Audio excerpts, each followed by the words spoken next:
All right. Can you hear me okay? Very good, very good. Good afternoon, everyone, and thank you very much for joining us for our panel side event, Biodiversity for a Resilient Planet, A Deeper Look. And before we start, I really want to thank the Monterey Bay Aquarium Research Institute for the fantastic ocean video we just had projected up there on the screen. It's gorgeous. Oh, yes, please, by all means.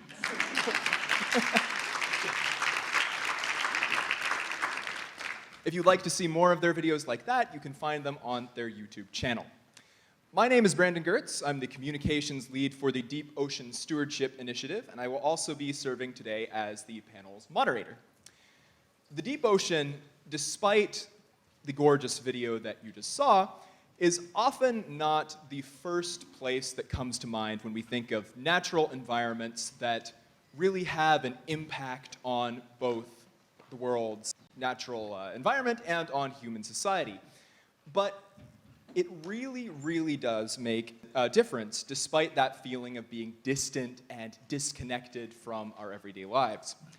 At the Deep Ocean Stewardship Initiative, we focus our voluntary commitments for the UN on filling the gaps between deep ocean science and policy through programs like Challenger 150, for example, which coordinates deep ocean research to inform management.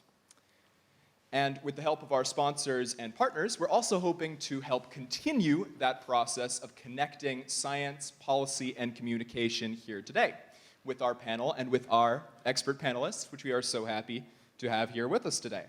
So as decisions are being made in Lisbon about the future of the ocean this week, our panelists are here to help share some information about the importance of the deep sea, and then also to share their own ideas about how best to conserve it.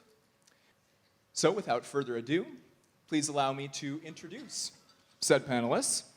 The panelists, as I say your name, please make yourself known to the audience. First, we have Professor Anna Metaxas, Professor of Oceanography at Dalhousie University in Canada. Professor Metaxas also co-leads DOSI's Task Force for the Conservation of Deep Ocean Biodiversity and is a former member of DOSI's Advisory Board.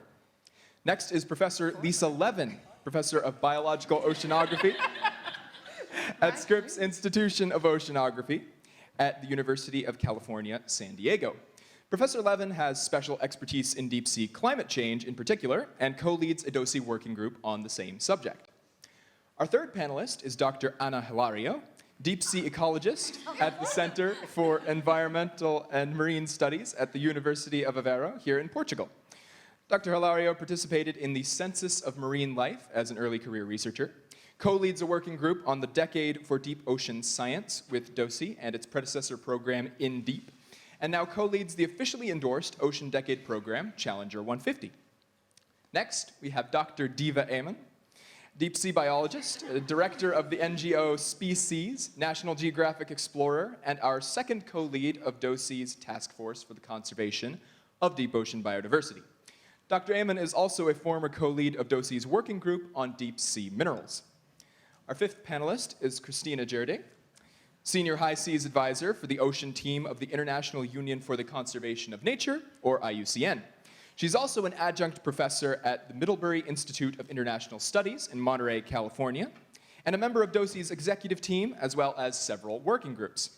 Her work focuses on the nexus of science, law, and policy related to marine biodiversity beyond national boundaries, including the high seas and the deep ocean.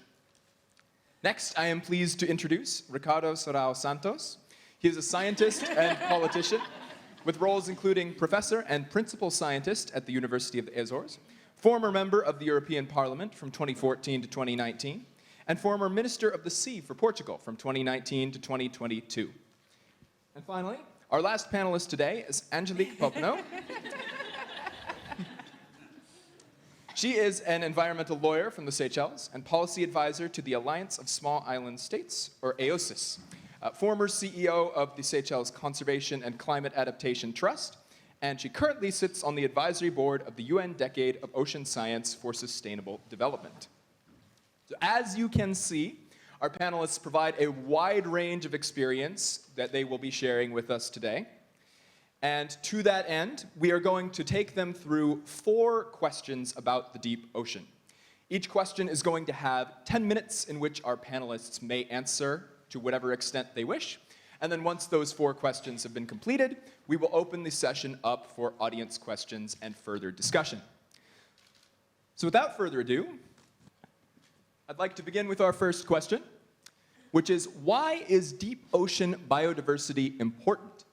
What lives down there, and what does it do for us? And for starters, I would like to pose this question to Dr. Levin. As many of you know, I'm all about climate and climate change, and the deep ocean, as you know, is incredibly diverse. And many of these animals live in extreme environments, and they play really critical roles in the carbon cycle and in regulating our climate. We know that animals in the deep sea, and I'm talking about anything below 200 meters, are really important in transporting carbon downward.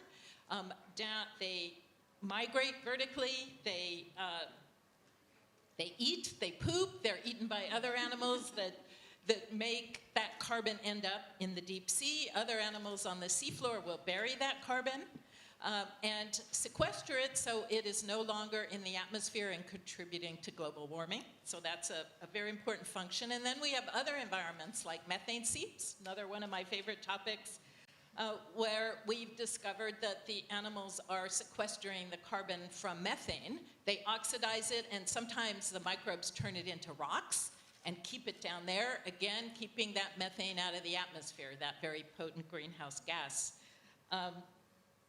And I think that one of the things that many of the special abilities of these animals in relation to carbon, they might offer us some solutions that we have not yet tapped. Unusual ways of scrubbing CO2 and removing it and sequestering it. So I think that's an area that needs more investigation in the future.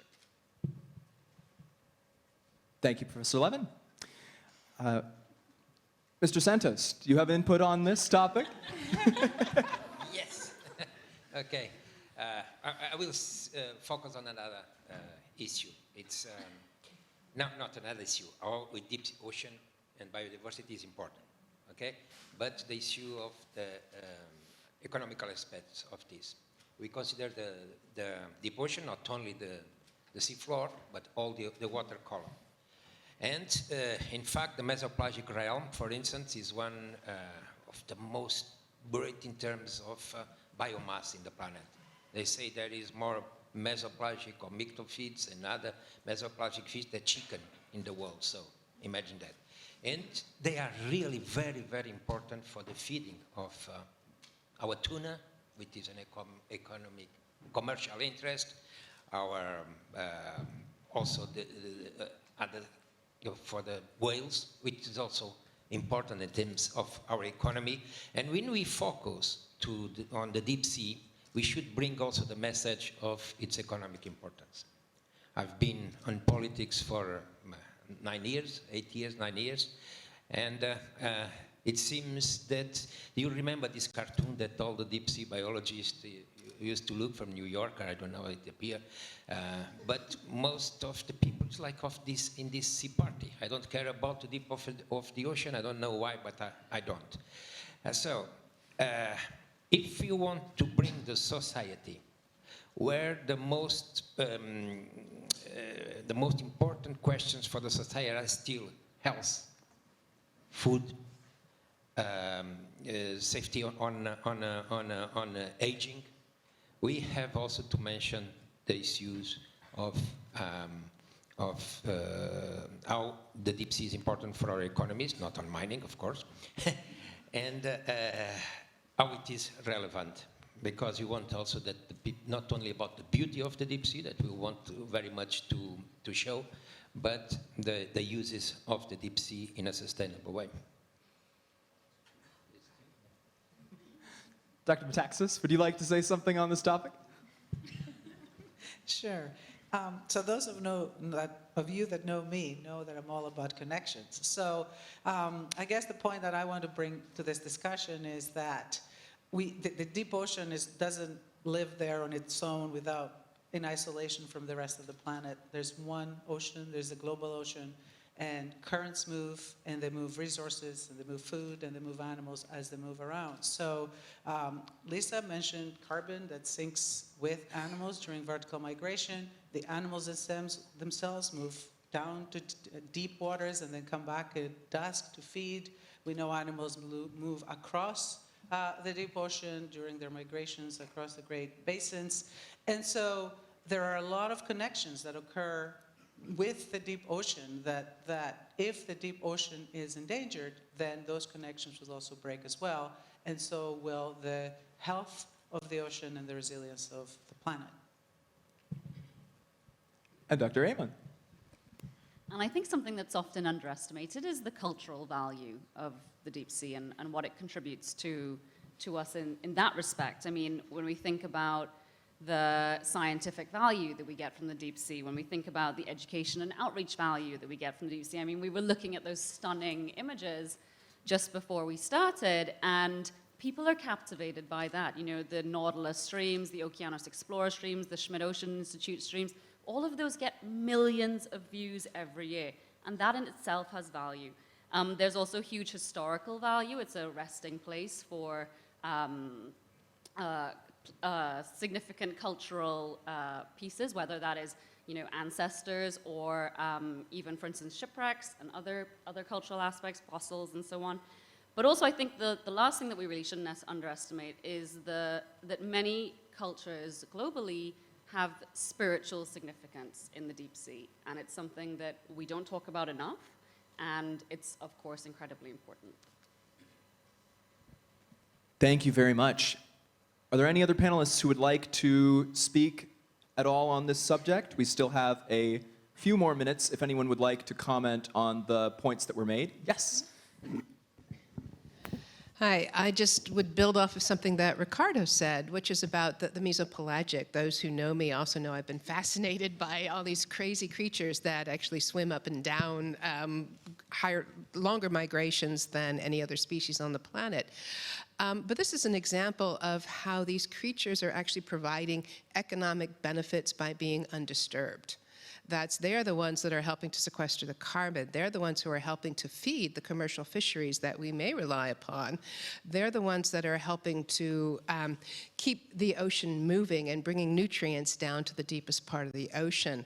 So sometimes we do have to think about the ocean is already benefiting us, and how do we value the ocean? It's not just in dollar values, but it's actually in life and livelihoods and spiritual qualities.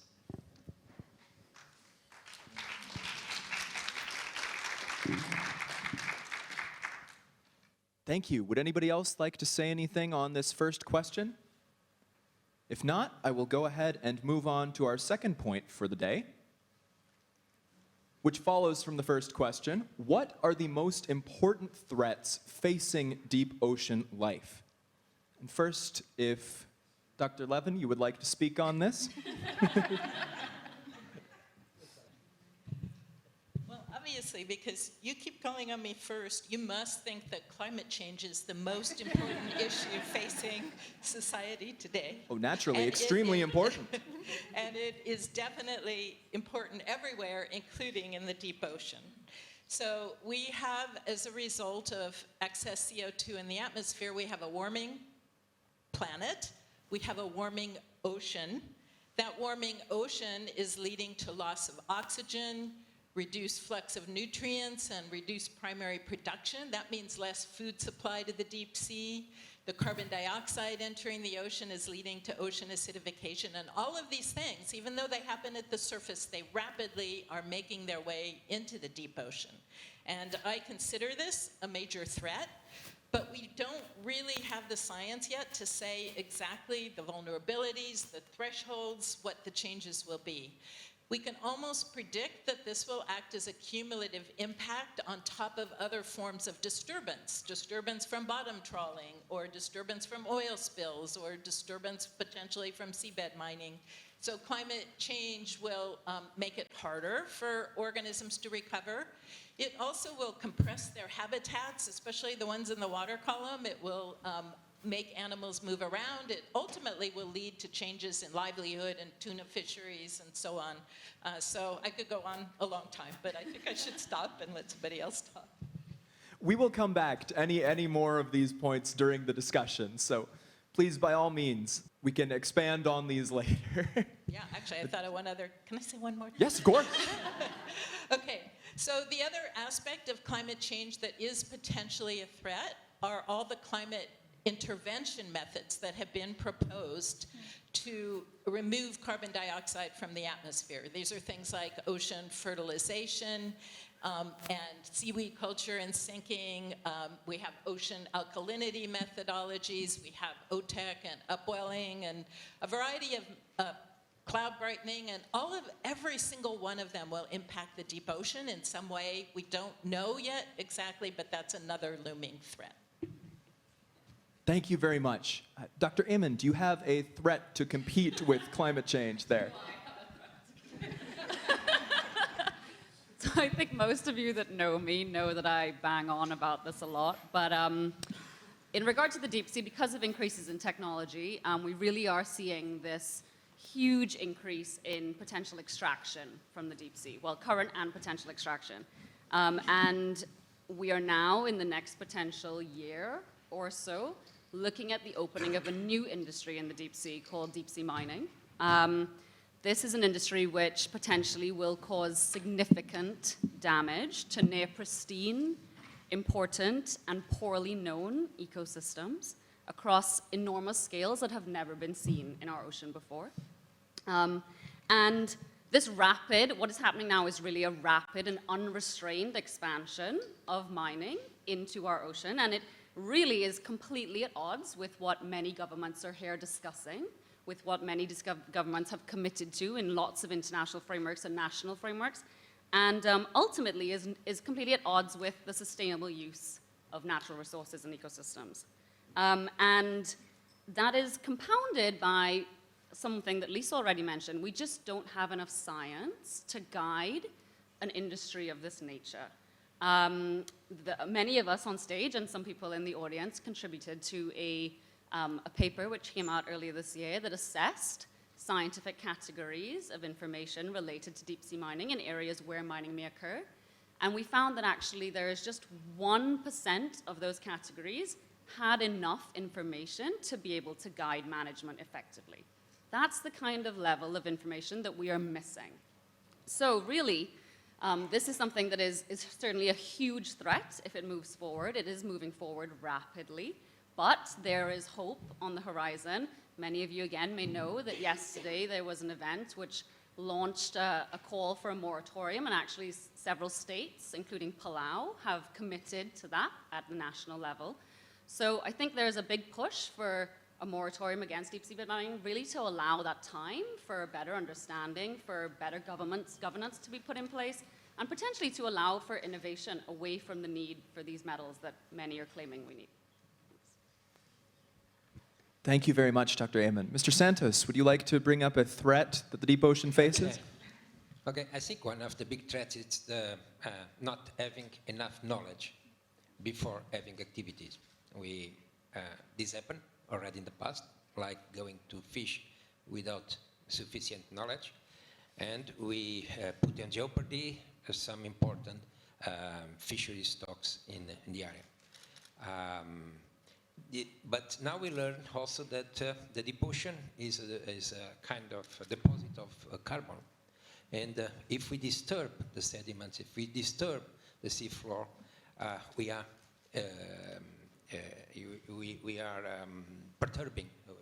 putting perturbation in the system, and eventually these deposits, natural deposits of the carbon that are very important, we will return them to the atmosphere as we did with fossil fuels that were another kind of... I would like to mention, I don't know here or another place, the issues of IUU fishes, illegal, unreported, and unregulated fishes. I believe it is one of the big dramas for the sustainability of our food resources in the ocean, and it's something that is very, very difficult to tackle, even in a world that you have satellites and digital information available, but we are still unable to resolve the issue of IUU fisheries. And then when it comes to the deep sea, it becomes a problem due to the age and delay of maturation in some of the fishes, and we don't know what we are collecting. So it is important that we have at least marine protected areas that are cleared, enforced, and vigilated. Mr. Erde, would you like to add to this? The lawyer speaking here. Sometimes the biggest threat facing the ocean are the lawyers themselves. That was because we're living sort of in a fossilized legal system where we're trying to address cumulative effects on a case-by-case, individual sector-by-sector basis.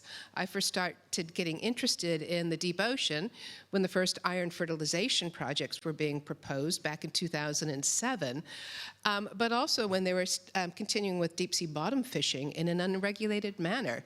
The United Nations General Assembly acted to say no more deep sea bottom fishing without a prior assessment to determine that the activity can proceed without causing significant adverse impacts. The Deep Sea Conservation Coalition, sitting over here, was able to actually change the international laws of freedom of the seas into something that actually required knowledge before you go and a constraint. We now have SDG 14.2 that talks about not only conserving and protecting, but avoiding significant adverse impacts. And this is something we really need to take seriously to heart. We desperately need those marine protected areas, but we also need to rein in and constrain the activities that are both directly harmful to the ocean, but also are posing a huge array of potential cumulative effects. And I'm looking at Ava here, who did this beautiful mandala back in 2011, of how individual activities can act synergistically. Our legal system needs to catch up so we can deal better with these cumulative effects, especially in the unknown consequences of climate change and the connections. Angelique? Just making a pool for the lawyers here. I'm going to blame everyone.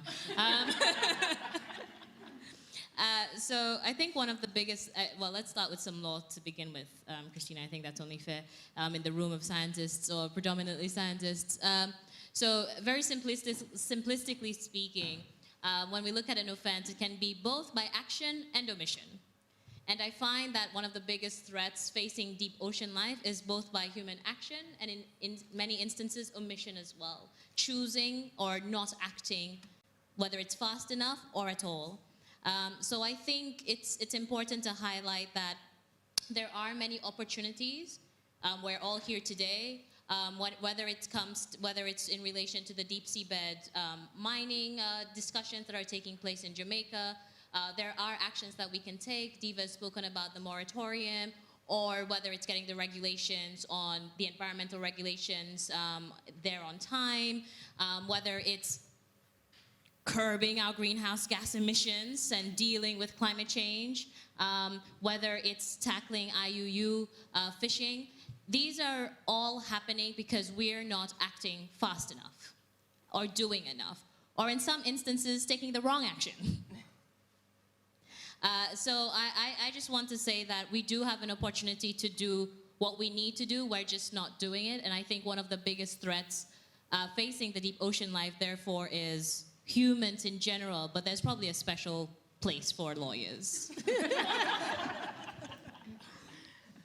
Brandon, may I?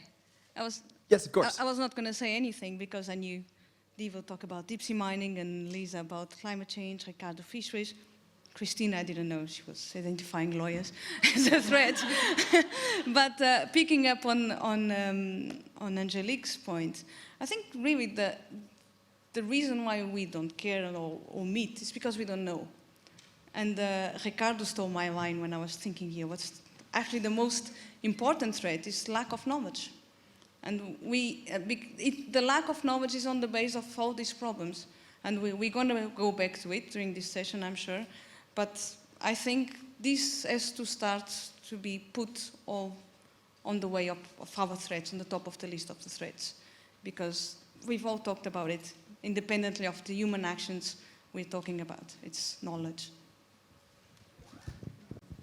Thank you very much. And I think that lack of knowledge is a good way to transition into our next question, which is about what the current state of deep ocean policy is and how deep ocean life is addressed, what the gaps are. So if Dr. Metaxas, you would like to take on this one first? Sure. So I know that my colleagues are going to start talking about that deep sea that is way off in this far land, away from land, away from where people live. But what I want to do first is remind everybody that there actually, most states, most exclusive economic zones that are by the ocean have deep sea within their jurisdiction. And in fact, Levin yesterday or the day before presented a number that was more than 50% of the area in exclusive economic zones lies below 2,000 meters depth. And so I think one of the problems with policy is that within exclusive economic zones, you have the same policies being applied both in coastal regions and throughout the exclusive economic zone when there are very different processes that are occurring in the two realms. They're very different species, they're very different actors, industries, etc. So I think as a first step, I think one of the gaps and the policy issues that we need to think about is how do we manage, what policies do we develop for deep ocean within national jurisdictions and how this may vary from the more coastal regions that we're all familiar with and they have a different management and policy approach.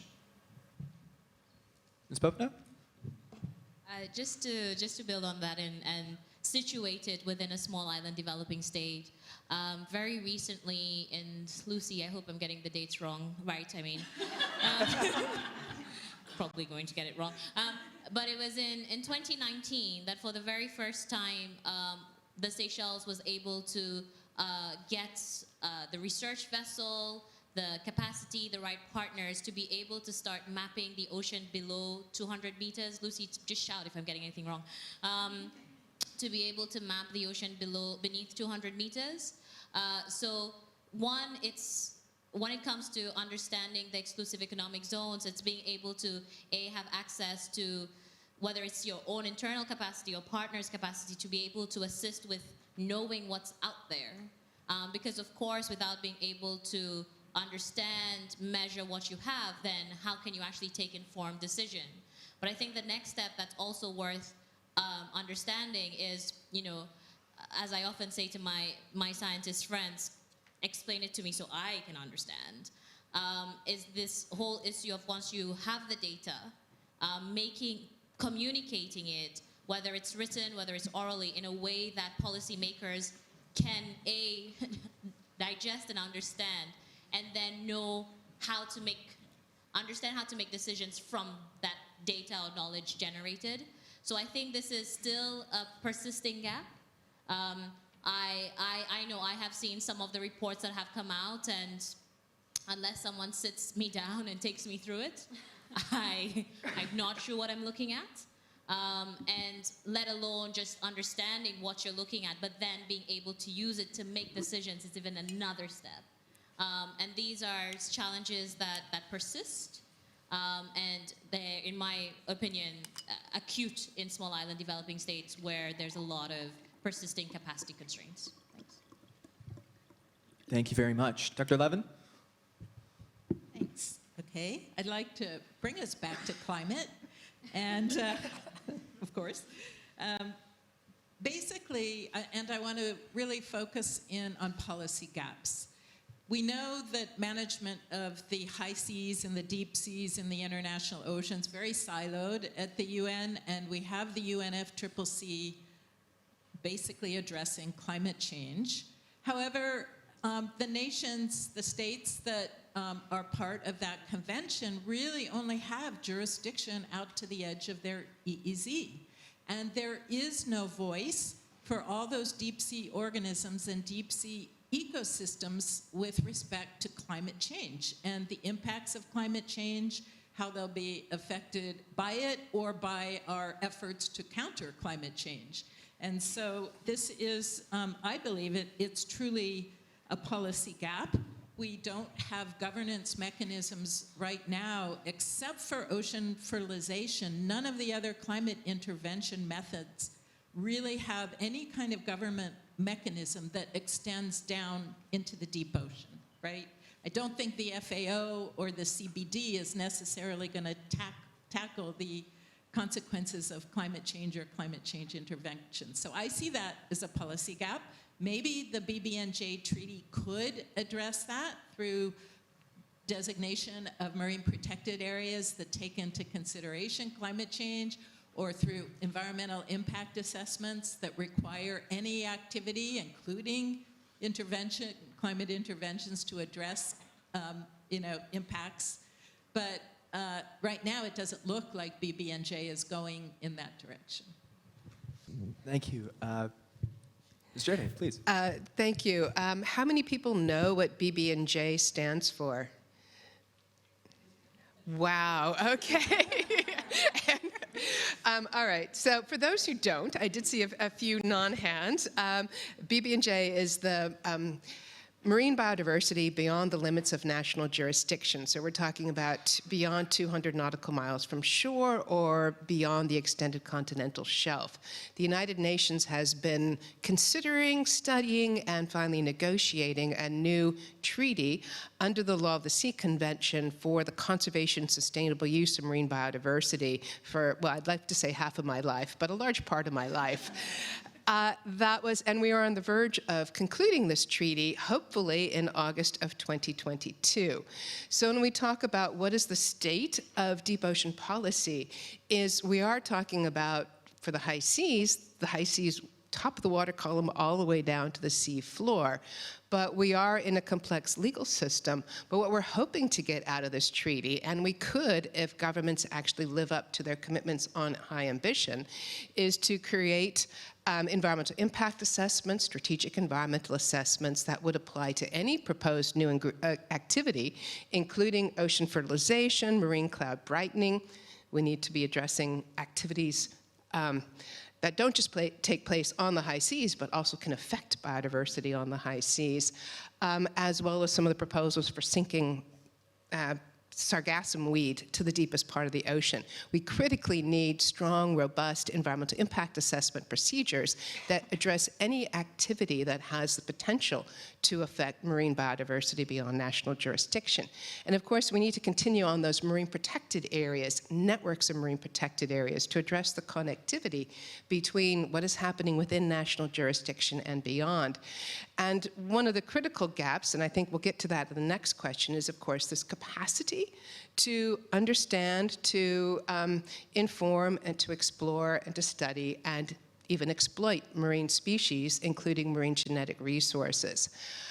So I'm just hoping we can go back to our governments and say, now is the time to come together to support one another to better manage and sustain and protect our shared global ocean commons. And this can only be done through a high ambition agreement that we finish so we can start to implement it. Because I'm really excited to work with all of you to make sure we have informed decision making as we go forward. Thank you very much. Mr. Santos, would you like to comment on the current state of policy? Yeah, thank you very much. I don't mention BBNG because I see that the audience know more than me about that. You heard about OSPAR also. And the airport. Oh, no, that's okay. It's a good example, I think. The effort that I've been doing on this regional convention for the sea, the OSPAR convention, is for the protection. Is a convention on the northeast of the Atlantic, and I see that some people here in the audience have been involved in this process. And a set of marine protected areas were designated, in fact, that the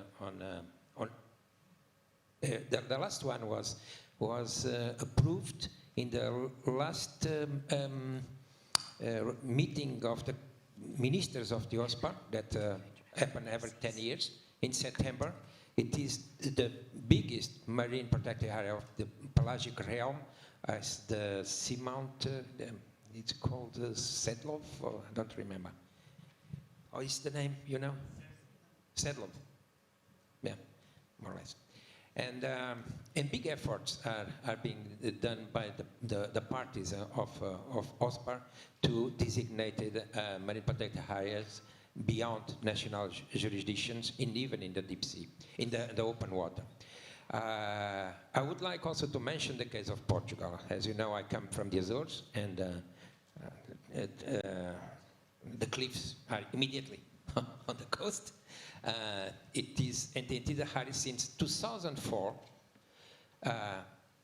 in Azores, Madeira, and Canaries Islands. There is a protection of the deep sea environments against deep sea trawls and entangling nets below 200 meters deep.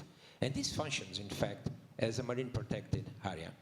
And this was extended when the process of extended continental shelves, and Portugal has promoted its own processes, and is designating, and when I was minister, I defended that this process has to be considered and has to be used as a contribution of Portugal to the protection of the ocean, more than thinking as blue growth, like these things of mining and so on. We don't have enough knowledge, but we can, in fact, designate a set of instruments for the management and regulation of these sites where we contribute for the protection more than thinking on blue growth on the deep sea at this moment, and mainly the issue of mining, which is a crazy thing. And many people think that we are mining already in the deep ocean, which is not true at all. We have to pass this message.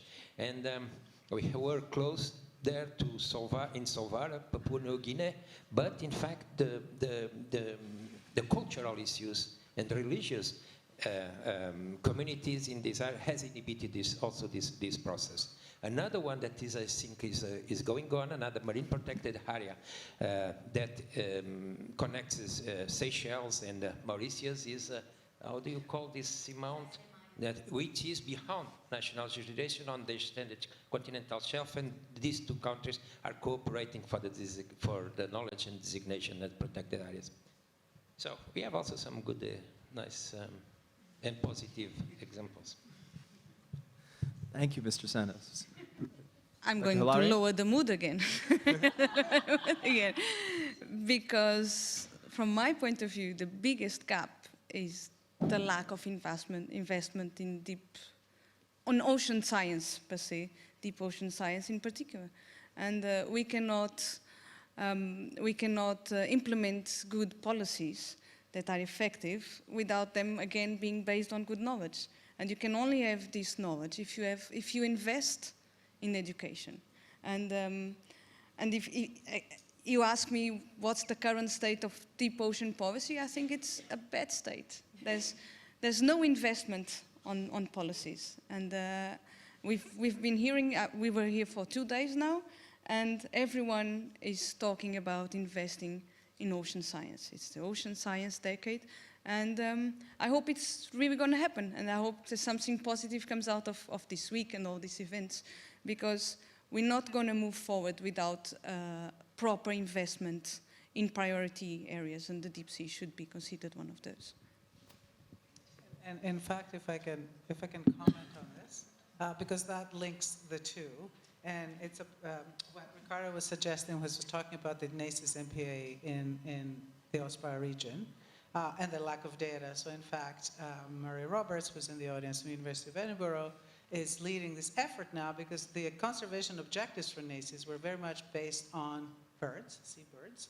It was an important area for seabirds, but then initially the deeper parts below the surface where the seabirds feed were actually not part of that process. And so now there's a major effort to try to put data together to bring that border, the boundary down to the seabed, because of course processes that happen in the seabed are going to, they're the ones that feed the seabirds. The seabirds don't come there because it's a nice place. They come there because of seamounts, because of upwelling, because of a lot of food. And so it's great, but unless we get the data, we can't do a proper job in conservation. So Cannot get the data if we don't have money. that's right. But we have to make decisions based on low data not enough data, so we cannot, if you don't make. But I have a phrase that I didn't say and I have written here. And in fact, the deep sea is the last frontier of political priorities, as I could find. And this comes to these Tea Party ladies. And this is far from voters. It is far from priorities in politics, far from the heart of the politicians. So, but fortunately, they are very good. This deep sea scientific community is strong and is able to influence. They are influencers.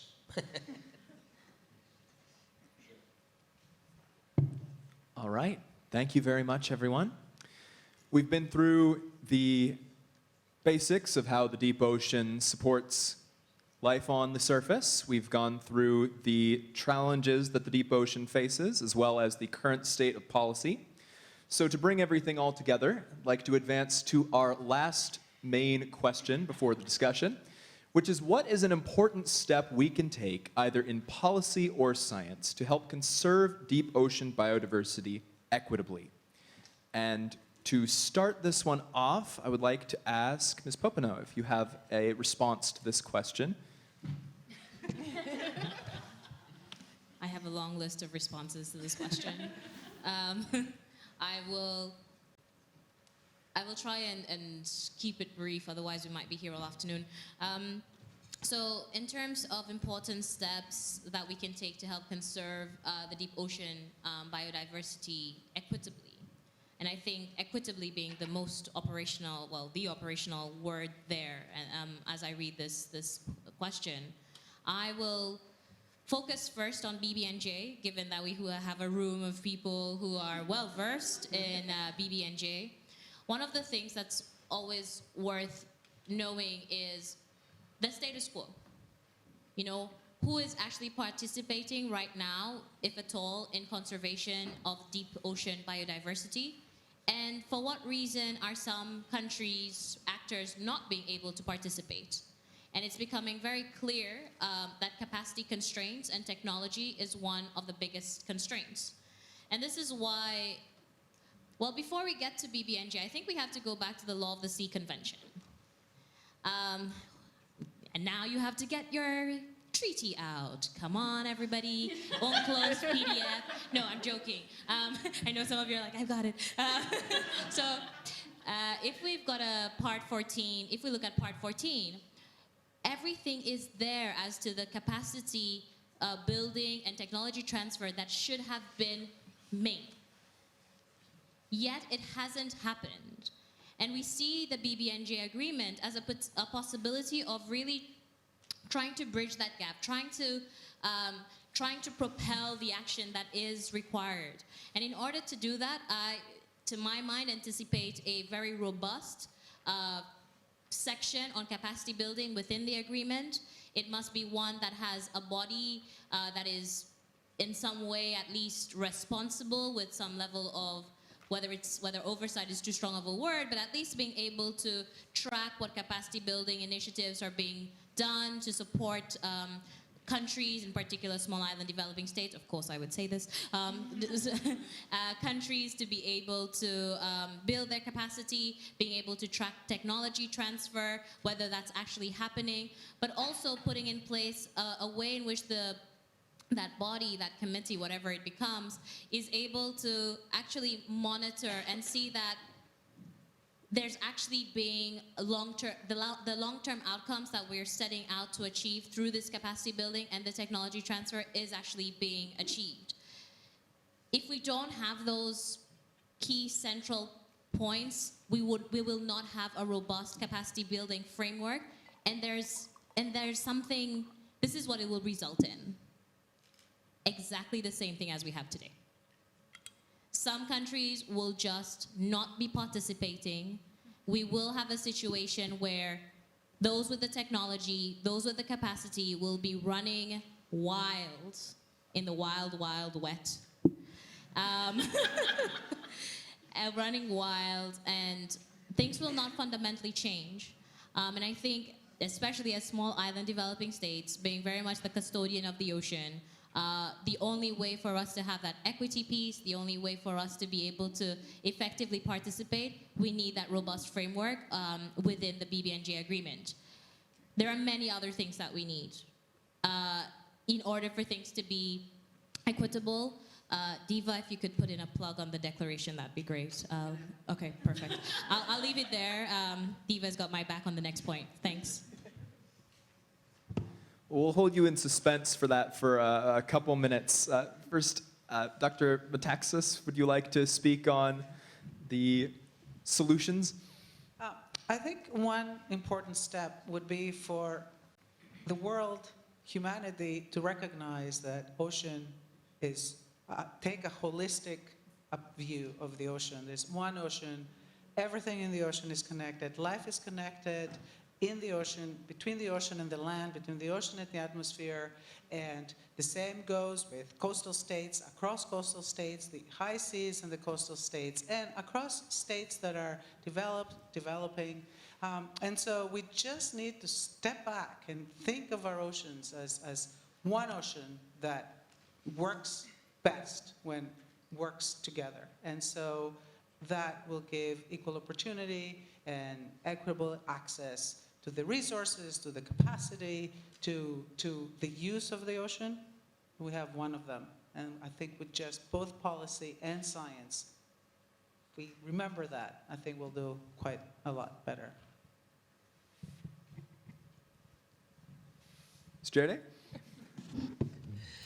Well, a couple points. One, I'm sort of taken on the help conserve deep ocean biodiversity equitably in an important step. Well, one important step we know what not to do is with respect to deep sea mining.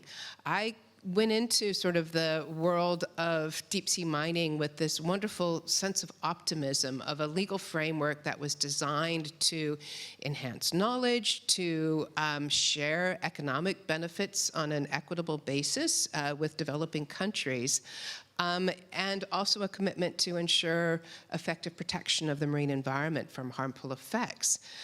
But what we've been hearing is that the marine science has moved on, but the legal arena, the legal framework has not. So we need to sit back, and what we're seeing is that if seabed mining were to occur, it would benefit just a very few states and leave the rest of the planet with the consequences of long-term destruction of the sea floor. I mean, I try to stay, as a lawyer, I try to stay very impartial in these discussions. But it's been very disturbing to see, what many of us thought of as the dream of the Law of the Sea Convention, which really was meant to build in solidarity an equitable new world order. And now the science tells us it just is not possible. The economics tell us it's just not possible. So what I would like to say is possible is to start to build out the commitment to marine scientific research, to explore, to discover new worlds as no one has done before, but to do this sort of including areas of national waters and the high seas. And let's make a commitment to actually trying to understand what is going on in our own backyards, in our own doorstep, but also how this connects to the wider ocean blue. And until we really do that, it will be hard to move forward on an equitable basis or actually in an informed basis. So we need science and we need those partnerships. And I'm sure that Diva and Angelique are going to tell us more about it. Well, if you insist, yes. I mean, I'm going to say this far less eloquently than Angelique has. I think I'm a deep sea scientist, I'm a deep sea biologist, love science, like many of us here in this room and on stage. And we keep saying, we need more science, we need more science, we need more science. But I think we often forget that science is people, right? And so, yes, we need to invest in science, but ultimately that comes down to investing in people. And as you've already heard, that the deep sea science is incredibly expensive, and that means that most of the world is not able to participate in it. And for SIDS, like where Angelique and I are from, more than our areas are 90% deep sea, right? And that's common for small island developing states. So we spoke about omission, and I'd say that a big part of omissions in the deep sea world is actually of people. We need to have a more diverse deep sea workforce, basically. And that will help to obviously underpin policy and management in many of these countries where there is not access to the deep sea. Basically, it comes down to money, which is what Anna has said, of course. But I think we need to just do more to create a more inclusive environment, do more to allow countries to have capacity, whether that is technological, whether that is institutional, whether that is human capacity, to undertake and lead research. Lead their own research, not, I mean, yes, partnerships are brilliant, but also it's great to be able to do it yourself. And if we are talking about, and that's especially in the situation where often there are many developing countries where there are deep sea researchers in country, and the expertise is there, but you just don't have the tools to be able to do the research. And that's really something that needs to change. And I think, when you're unable to do it yourself, yes, partnerships are the way. And many of you may have been at the event yesterday, but there was the launch of, by AOSIS and other partners, the Alliance of Small Island States, a declaration for what a partnership in marine science should look like, basically. And that includes things like it should be sustained and not piecemeal. It's not enough just to put someone on a ship. It's not enough to go and do a workshop in a country for a week. There needs to be sustained investment, that it needs to be co-designed, and it needs to be co-designed in an equitable way. And there need to be, as Angelica has already alluded to, there need to be metrics and measurements for whether that capacity building is actually effective. Because I think that's something that we've generally been pretty bad with, right? It's not enough to count how many brown people you've put on a boat, right? To speak very frankly. There need to be more metrics that actually consider people's well-being and also consider whether it's useful, whether it is the country, that person is able to go back to their country and use that training opportunity they have had in a way that contributes to management and stewardship. So that was launched yesterday. Please do look at it online, the Alliance of Small Island States. It's on there, the new declaration. We're encouraging organizations, institutions to sign up to it and commit to the, how many principles is it? 8 principles that are included. And there's also a new program that's spun out of that is linked to Small Island Developing States, which perhaps you want to add a little bit more. Okay. It's the Ocean Voices program, and that is to do with knowledge transfer from... Yeah, I think you did that. So this initiative is one that's going to connect scientists with policymakers and diplomats. So it's going to be an initiative that, it's going to be what a capacity building initiative should be, two-way.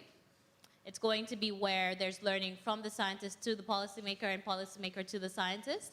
And it's going to be focused on, for now, people coming from small island developing states. So it's really new, very exciting, and we're hoping that it can be an initiative that we now set the KPIs, we now set the key performance indicators, that it's not something that we're just satisfying funders, but it's really taking into consideration those indicators, these measurements that we need to ensure that it's actually having an impactful, effective capacity building initiative.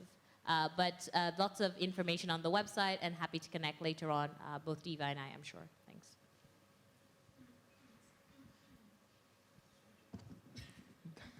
Sure.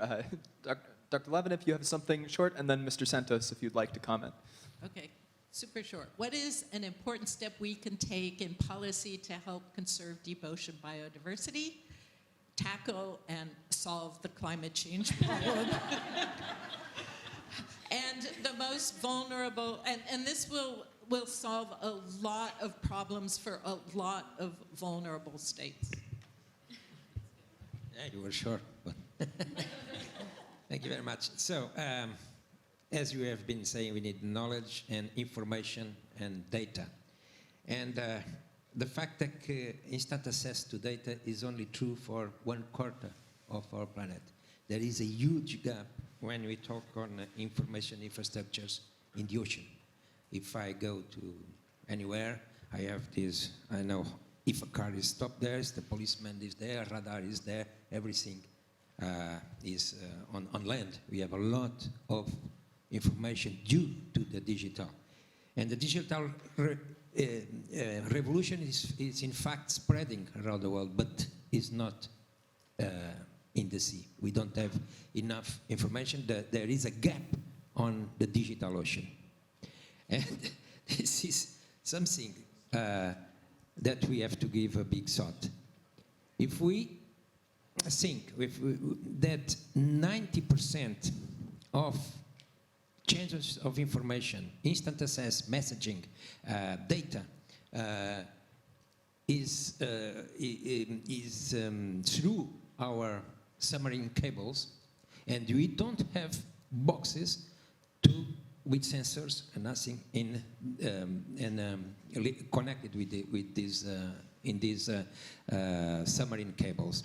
So I believe that we need a kind of digital revolution. Some would call it Big Brother in the ocean. And I think it is happening, but a big effort and a lot of financing should be put on this, because in the ocean, the digital revolution is far behind what we have. And the satellites, something that the people that work with satellites and information is trying to convince that they know everything. They know about shipping and where the fishing boats are and other things. But the satellites do not penetrate the water column yet. Yet and never. It's an invisible world. Thank you. Thank you very much. And Dr. Hilario, would you like to finish us off for this question? Yes, Brendan, thank you very much. And I'll go back to Anna, go back to the beginning, and that's coordination. And to end in a happy note this time. And there's lots we've seen here with Diva and Angelique, and throughout the day and yesterday, lots of initiatives taking place and moving forward. And one of these initiatives is a program I'm co-leading with Carrie Howell, which is not here now, which was proposed by DOSI to be a program of the UN Ocean Decade, which is Challenger 150. And Challenge 150 aims actually to help with this coordination of science and coordinating capacity development and transfer, and try to actually do this deep sea biodiversity science more equitably. And I think. All right. Yes, Mr. Santos. I just want to say to thank you for the invitation to be here in this. And I remember when I was went to the European Parliament, one of the first meeting I had was in the University of Aveiro on the launching of this European Marine Board paper on the deep sea. And one of my first activities as minister was also on the University of Aveiro with DOSI. With DOSI, we had a meeting. So I'm very glad that I was not thrown away. Brandon, if I can just jump in to correct one thing that you keep saying, which is Mr. Santos, which in fact is Ricardo, is a scientist, is a doctor, and a politician. And so I would like to encourage the scientists in the room to actually go into politics. We need to cross disciplinary boundaries. We need to try to understand the language of one another's. And maybe that's where I've been trying to spend my past 20 years of really trying to delve into the world of science and make sure that it does get brought into the policy arena. But likewise, I mean, it's been a real privilege to work with people like Diva, Angelique, and Lisa, but we are the ones on the stage here, and we need to be supported, and not just supported, but also catalyzed and create together a new decade of ocean science, ocean equity, ocean politics, and it needs to include the deep ocean. And all of you as experts in your own realm are equally qualified to be experts in the political realm. And in fact, we could only do things much better if you did stick your toes into that very deep stream. So thanks. And thank you for Dr. Santos for leading the way. Well, thank you very much. And I know we just applauded that statement, but could we please have a round of applause for our panelists?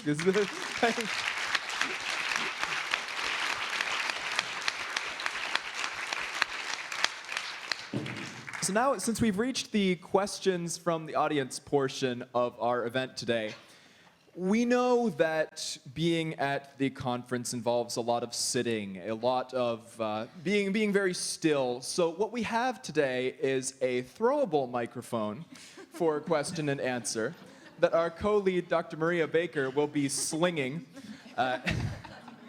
So once you have that in hand, if you just hold it up, you should be able to use it to ask any questions that you may have.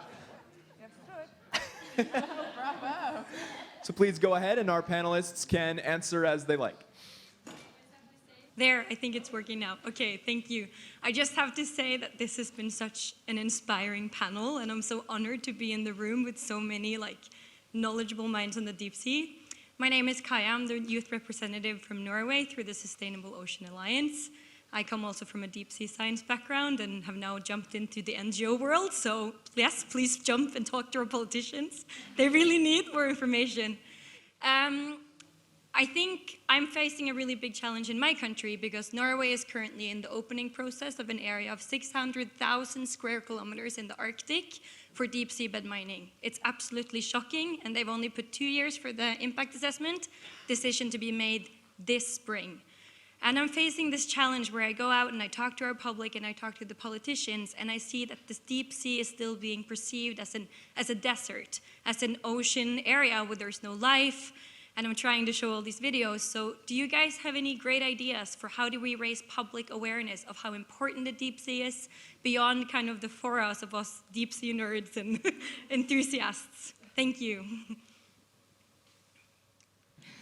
Panelists? So I would say you have to start on the school, but you have 2 years. So you're gonna, if you really have 2 years to do that, you have to come up with some bright 6 months now. You have to do some really important and big public events. I think you should just speak to the scientists in the country and just get them out there to go talk to politicians, to talk to people. They just have, if this is important, mobilize them, explain. A lot of us are sometimes shying away from doing this. People may feel that, but I want to be an objective scientist and all this. It doesn't have to be subjective. It just has to convey information. So I would say mobilize those people that know what lives in the deep sea, why the deep sea is important. Get them going, get them talking. We have seen that when scientists mobilize, they can actually slow processes, make a difference, stop processes if they need to. So get them out there. I'll take the floor while Lisa's getting the microphone, it's the great irony that Norway was in fact one of the leaders on deep sea bottom trawling and saying, oh no, we have to protect our corals and no more damage to the corals. And that was started with some videos from the fishers who were disturbed that other fishers were destroying these habitats for spawning grounds for fish. So one is find potentially affected communities, other stakeholders to share your concerns within the fishing community, within the cable community, within the academic community. There are many that do share your concern. And then I think as others have done, there's this sort of incoherency between, yes, we want 100% sustainability, 100% sustainable ocean planning, and then where do you draw the line? How do we define what is in fact sustainable? And many are sort of phrasing this, we need nature positive and human-centered development. We need to be doing both, but we can't be backsliding. And we need to be holding our own governments to account for what their commitments have been in public arena, even when governments change. Okay, well, I was going to say consider the fishing industry. They could be one of your big advocates, but in Norway, also the aquaculture industry, very powerful.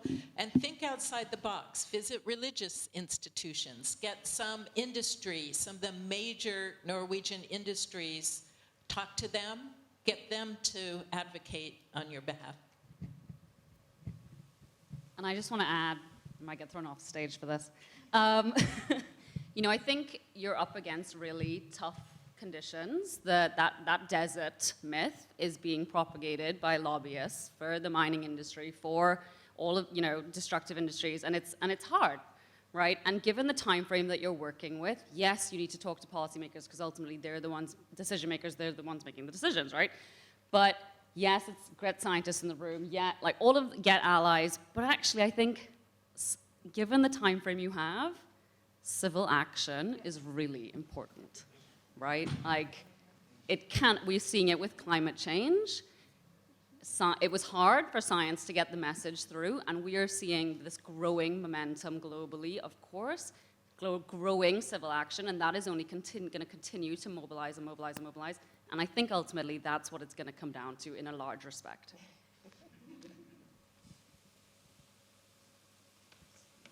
Thank you. Next question, please. Yes, thank you very much. Do you hear me? Can you hear me? My name is Angelica Brandt. I'm working at the Senckenberg Research Institute and Natural History Museum. First of all, I would like to thank you for this very interesting, inspiring, and educating discussion. And I would just like to mention also that I realized that even though we had this extensive census of marine life, a decade where we really studied life in the ocean, we are still forced to ask similar questions or some questions that we already asked before, and it just documents how large the ecosystem is, and that 50 to 80% of the species live in the ocean. And this is something I really missed, the word species. We were talking about life, we were talking about organisms, we were talking about marine protected areas, but we need to know what to protect and why, and species behave, and species migrate or become extinct. And I think this is something that has also to be included into the gap analysis. Investment, Anna, that is right, but we also have to invest not only in proper science, but also in people being able to understand what these species are, how to identify them, and this is also a big problem and gap that we have, that lots of taxonomists are, for many animal groups, we don't have them. So what I would also like to mention is that we have to ask the right questions. Not only the question, what can science do, what has policy to do? I mean, we have to talk about what can society do? Because, I mean, how many scientists are on Earth? How many politicians? But, I mean, our population grows and grows. And we, society, people, mankind, we change the world. So maybe we have to start becoming a little bit more aggressive also for the future, and ask also for the economic value of a species. I mean, we are talking about economic value of the manganese because we all want to have our mobile phones. Nobody wants to bring the old one back. But what is the economic value of a species? And how can we start changing our perception of what is happening in the world? Holistic view, carbon cycle. I mean, BB&J, that is important. The biodiversity outside of natural jurisdiction, not fisheries, not a 200-mile zone. This is just a minor part of the biodiversity. So what can we do to tell people that biodiversity is important for our human well-being, and we have to secure it? And how can we come up somehow with an economic sort of number and tell people, this is the money we need, this is the value of the species that live in the ocean. I just want to say that I also think taxonomy is proper science, Angelica.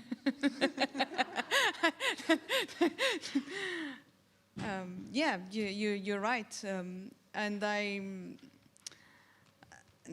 just thinking as I speak, so it might not be very good, but I'll give it a try.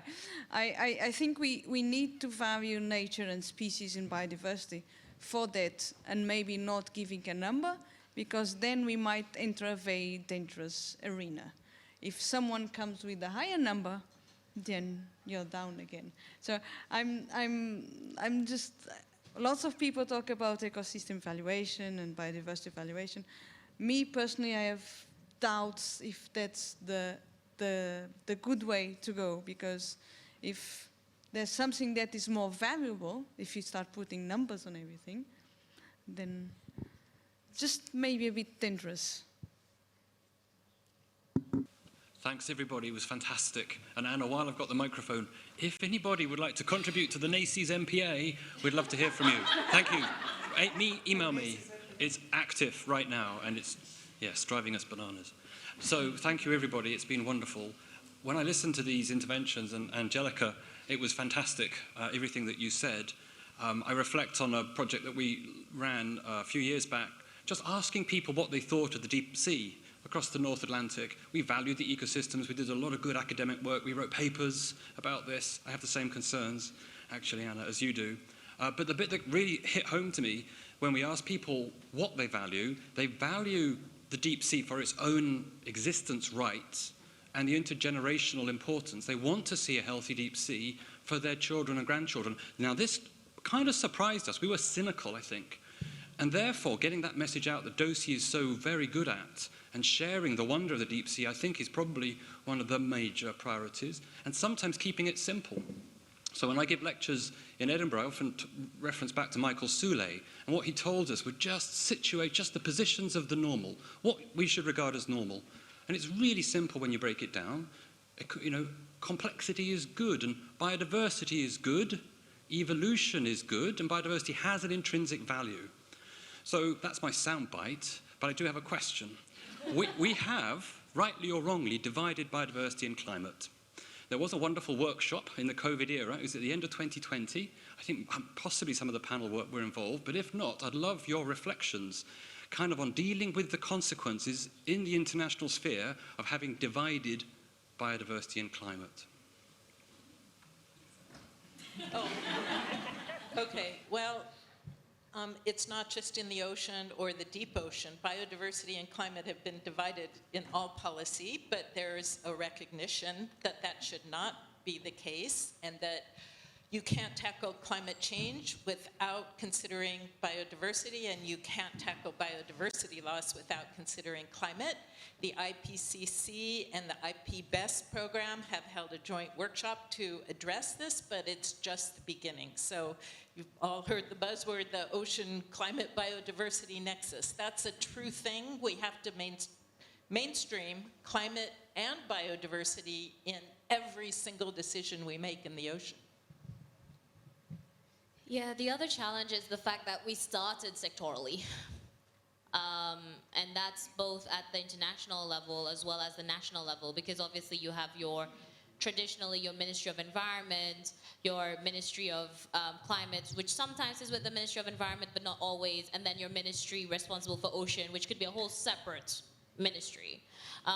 What I found very interesting is trying to undo the sectoral approach and moving to an integrated ocean management approach where it's amazing how quickly people start to fight for their turf and their jobs on the assumption that it's one or the other. There's been many attempts in countries like mine where we're moving towards, where we're trying to move towards this more integrated ocean management approach, but it's amazing how there's a lot of pushback from the sectors saying, what do you know about this? Don't come and play on my field. It's important for me to still be here, and so on. So I think we've definitely done ourselves a disfavor by starting sectorally and now trying to undo it. I don't think it's impossible, but I think it would be, on the national level, very interesting as to how we create that coordination that is required, but B, internationally, we've seen the UNFCCC start off these ocean climate dialogues. Maybe it should be called Ocean Climate Biodiversity Dialogues.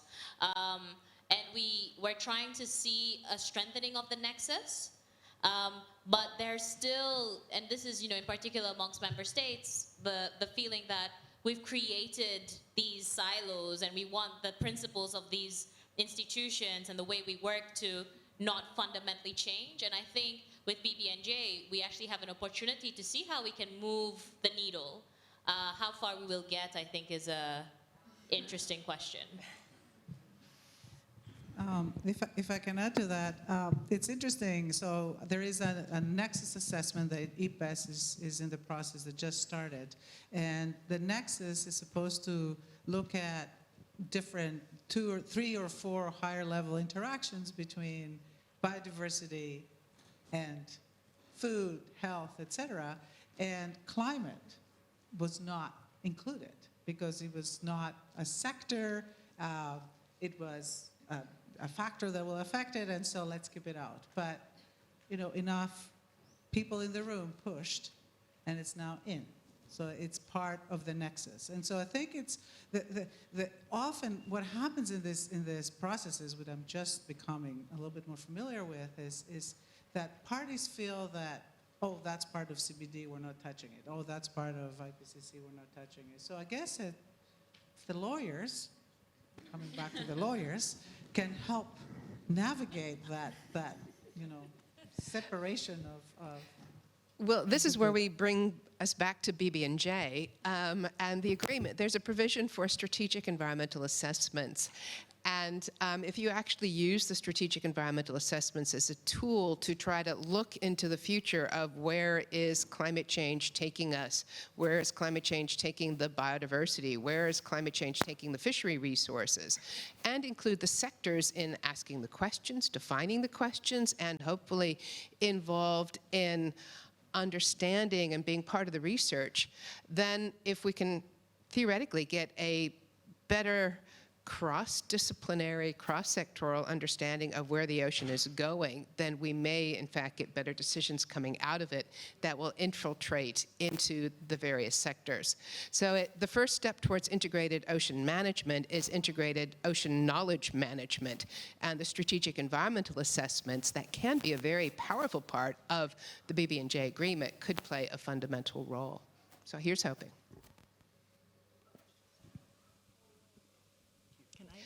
Yes, please go ahead. Okay, thank you. My name is Uta Schuchmann. I'm a political scientist, and I follow the ocean, climate, where is it? This? Closer. Okay, thank you. I follow the ocean, climate, biodiversity agenda under multiple UN processes, including BB&J, including UNFCCC, and also the CBD. And some of you know me already and know how much I appreciate the knowledge that you have produced and shared under multiple processes. And I hope you continue to produce and share this knowledge, and I wish you all the best, and I love to continue the exchange. Now I would like to share some experiences that I was reminded during this event. And what I've learned in the processes is that there's not only scientific knowledge, there's also traditional knowledge. This is of great relevance. This is a treasure of knowledge we need. And this is taken from generations to generations, and this is a vast treasure of knowledge that we must keep in mind and that we have to value and respect. And what I've also learned is that the deep sea is beyond human timescales, and therefore I do not think that we will ever be able to understand fully the complexity, what is down there. And another experience I have made in the course of my activity in these processes is that if we count too much on knowledge or on knowledge only, we will not get the change we need. Let me give an example from the climate change process. I was part of the organizing team of the International Women's Forum Solidarity in the Greenhouse at the first COP in Berlin in 1995. And then we already knew that climate change will come and that the seas will sink, and now they are sinking. We understand much better the processes that are driving these developments. But since 2019, at least since the SROC, the special report on ocean and cryosphere of the IPCC, and also the IPCC report, so we have enough knowledge on what's going on, and we know what we have to do, but nonetheless, action is missing. And therefore, I think what I've learned in this process also, we do not win this battle by counting on knowledge alone. We have to count on the hearts. We have to touch the hearts of the people. We have to find common values to make people change. And we have to build a new relationship, a new human relationship to the ocean, among ourselves, but also to the ocean. And this has to be built on values, and I would love to hear your ideas. What are common values that makes us build a new relationship, that makes us reconnect to the ocean, and that makes us build our commitment, involve our hearts and our spirit to make this change happen. Thank you. I'll just go. I mean, thank you. That's. I think you're really, really right on all fronts. And common values. I think humans somehow, as a species, Angelica, a species, really do connect with nature. You guys saw those amazing pictures. Didn't those images make you feel just this wonder? Whatever that value is called, and I don't know the name of it, but somehow we do connect with the deep ocean. We just have to make it, put it out there for people to see. I'll just jump in with one short snippet. Is I was told in the context of the Papahanaumokuakea National Monument of the United States, the Hawaiian traditional peoples believed that they were connected to the corals, that the original human or animals or species evolved from the original coral polyp. And hence they said this is a sacred place and we need to protect it. So, we are all born of the ocean, and from the womb of the ocean was actually what Arvid Pardo liked to say, and sort of trying to make that evolutionary connectivity, and the fact that we need the biodiversity to continue to evolve, we need to create that adaptability that we need to find ways to recreate that severed connection to the ocean. But I think these images and bringing people together here are a great start. So thanks. We are, sorry, let me tell my story. When I arrived in the European Parliament, I was doing science for 25 years and living on the bubble of the people that love the oceans, care about the oceans.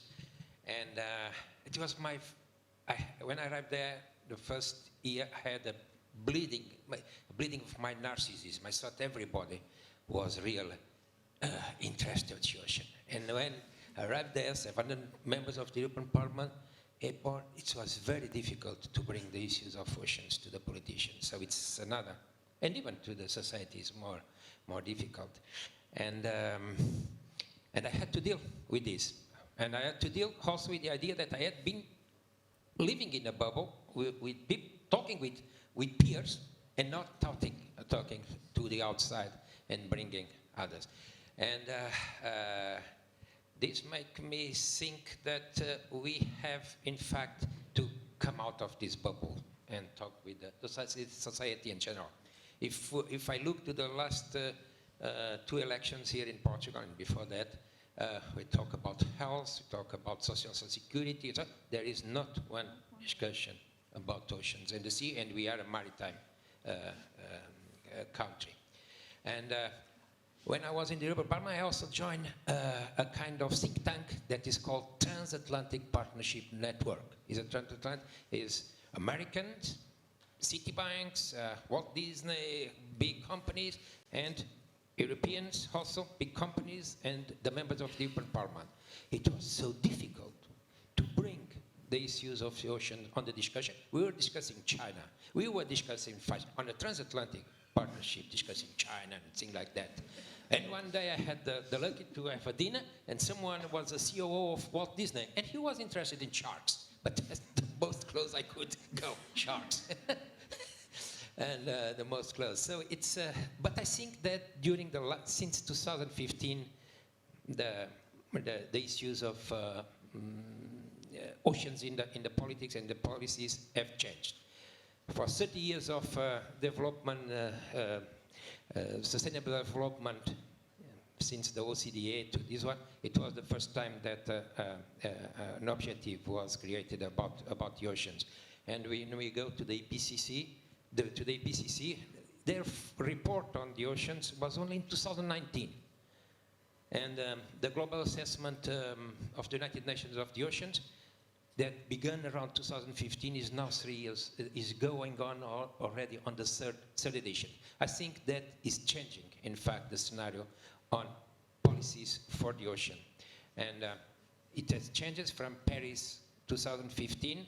Then, fortunately, in the Chile, Blue COP brought out the first strong ideas, and in Glasgow, the sea was, and the ocean was more integrated on this.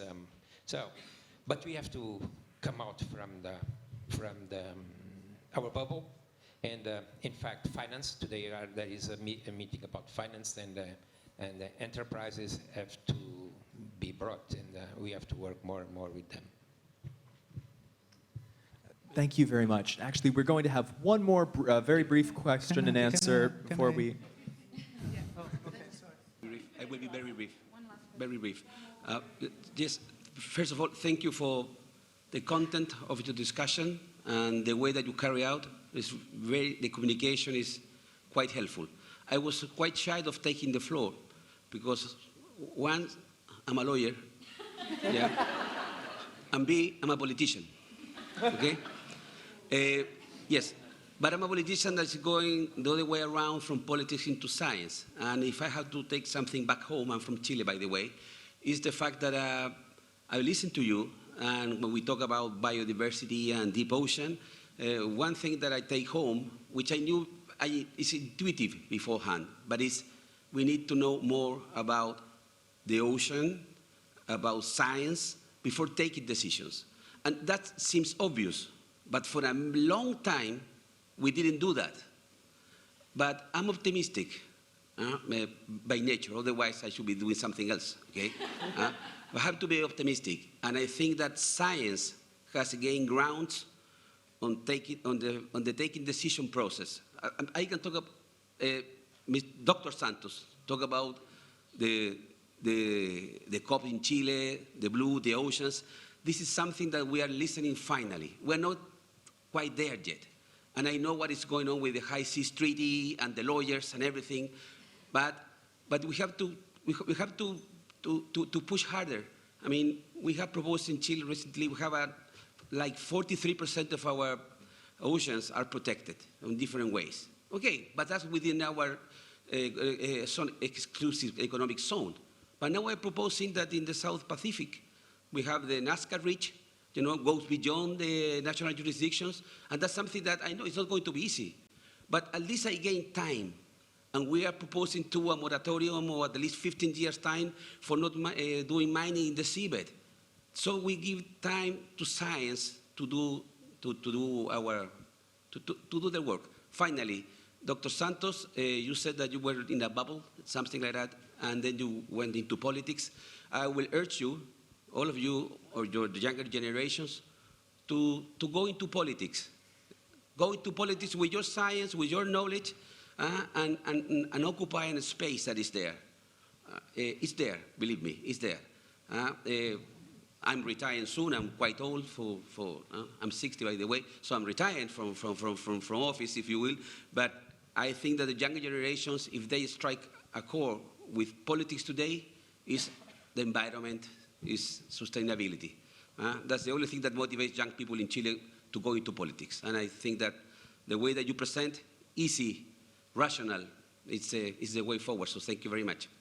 Thank you. Thank you.